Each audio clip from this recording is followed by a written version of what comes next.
for them. So let me start and get my cheat sheet right here. First of all, thank you very much for staying for the Q&A. And thank you very much for staying for the launch of the Manila International Film Festival. Really appreciate it. So I congratulate you, both of you and ROMNICK, on making that very rare Filipino feature that's a two-hander, or a movie with basically two characters. And that's very rare in Philippine cinema, especially to dare to make a film with only two actors. And not only that, the film is set in one place, in a restaurant, and one restaurant at all. So that's bold and daring in Philippine cinema. And on top of that, you shot the film in 5 days, ladies and gentlemen. Wow. That is really again amazing movie shot in 5 days only. So, June, can you please comment on that as a director? And I will ask you about writing the story later on. Um, well, 5 days, but we did rehearse for like a few weeks before the shoot itself, and then we had 1 day to rehearse the entire thing when we got to the set. But it really felt natural to me to set the location in one place because this was at the height of the pandemic when people were really limited to where they can go, and when they did see each other, they would spend hours to talk, to converse. So it felt like a very natural thing. And we did make the film at the height of the pandemic, so I thought it was just being truthful to the situation. Then here's ROMNICK. Yeah, there was, ladies and gentlemen, ROMNICK SARMENTA. Congratulations. Then PERCI answer as a producer in terms of how a two-hander was a big financial risk, especially in the Philippines. Yeah, it's one of those things where you just you read the script and you know that it's a really good material, but the business side of you is going, I don't know what we're gonna do with this, but it's a good film. And I'm glad that we took the lead because little did we know that this little film would go so far and reach this far. I mean, look, we're here in Hollywood, and it's playing here. So I'm actually just happy that we took that plunge. Thank you. And next, ROMNICK. But before that, I have to share a personal connection with ROMNICK. In my other life in the Philippines, I was a publicist for Seiko Films of Robbie Tan. So when he was maybe only 18 years old, maybe 17 years old, I was doing the English publicity of ROMNICK's movies under Seiko Films. So maybe we never met, but at least I got to ask him about our mutual friend Robbie Tan. So, and for you, ROMNICK, you mentioned in the press conference last night that when this project was offered to you, you had to think hard about it because this was an unusual concept. What were your concerns and what made you finally say yes? Actually, when they first asked me to, if I was available for reading, I have been looking forward to working with Direct Jun. I have had the pleasure of working with him before, a very long time ago when he was still writing for another network. So I was looking forward to working with him as my director. And then he said that he did have a project he wanted to go through, and he asked me if I was available to read it. We went through the reading once, and I immediately noticed how good the storytelling was. So I really wanted to do it too. I said, yeah, I'm in. And then later on, I found out after a couple of revisions, I think, that was the time when he said that it was a very personal story. And when he said that, it made me even more interested. And at the same time, deeply humbled that he wouldn't trust a personal story to us.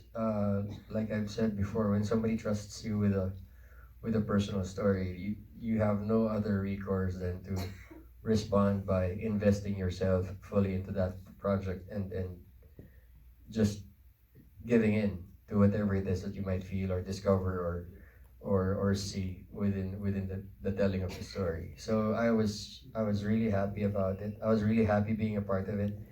And at the back of my head, the challenges were, can we get people to sit down for 90 minutes between just two actors talking?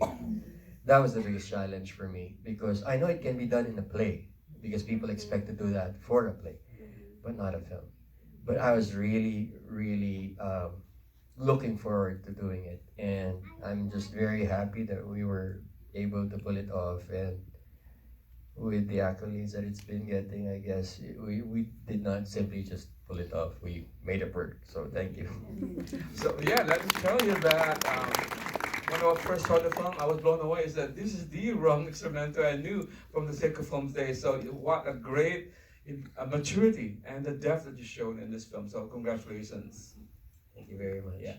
So speaking of story, now we get to the best part of this Q&A.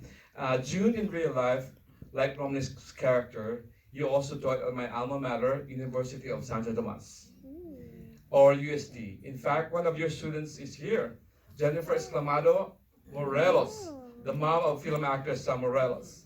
And you name one of your characters after a well-respected UST professor, the late great poet Ofelia de Malanta. You also taught at the University of the Philippines. So how much of your story was inspired by your real-life experiences as a professor? I understand that this project was so personal to you that you finished writing the script in just 3 days. Amazing. How much of a painful experience was this? And at the same time, maybe a healing experience for you in terms of bringing up your personal memories? Well, Don't worry, we have an hour. well, what I can share is that the film is part fiction and also part confessional. Like most of you guys, I mean, during the pandemic, I was really going through a lot. I was in a very dark place. And I turned to the one thing that could save me, writing, because talk therapy wasn't working, the medications, and they didn't work for me. And so I decided to write. There was no form to it in the beginning. It was really just a diary. And because, the filmmaker in me got in the way, I started writing a conversation between two characters who turned out to be two versions of me, and turned into three characters who turned out to be another version of me. Most of the things that they're talking about, even the most hurtful memories, are my memories, or things that I went through.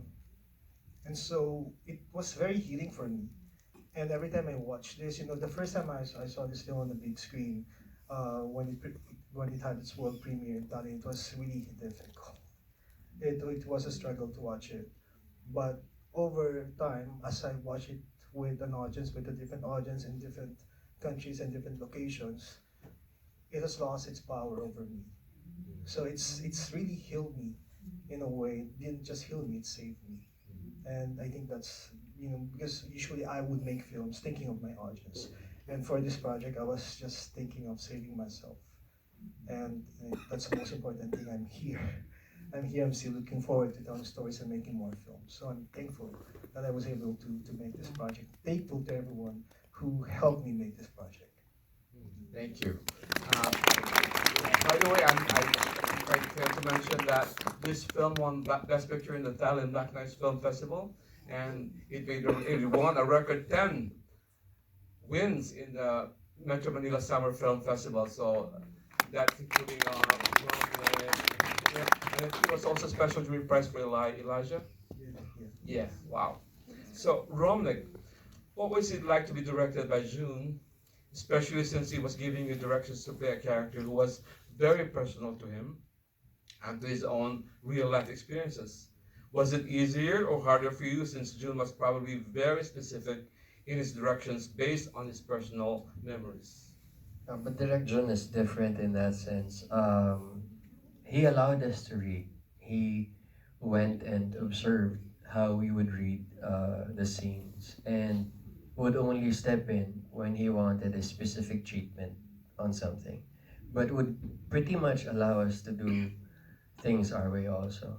I remember there were several times during the shooting of the film when a new idea would come up to either Elijah or myself, and then we'd sit down with him and ask, Direct, we were thinking of treating this part like this, if it's okay with you. And then he'd be like, yeah, as long as it follows this line, because I want it to go to this point. And then we're like, okay, we'll try that. And he would always allow us to be very open with our suggestions. He's very collaborative, and to me, that's one of the best environments for an actor to thrive. You can, as a director, tell me exactly what you want and ask me to do it the way you want me to do it, but that would also mean, to me, that would also mean like I have no input whatsoever. I will do my job, no problem, because you got me for the role and all that. But at the same time, as an artist, it means a lot when a director says, "I want you to take care of this scene and do it the way you want to do it." You know, as long as it fits the way I want to tell the story, and that's something I'm really grateful for.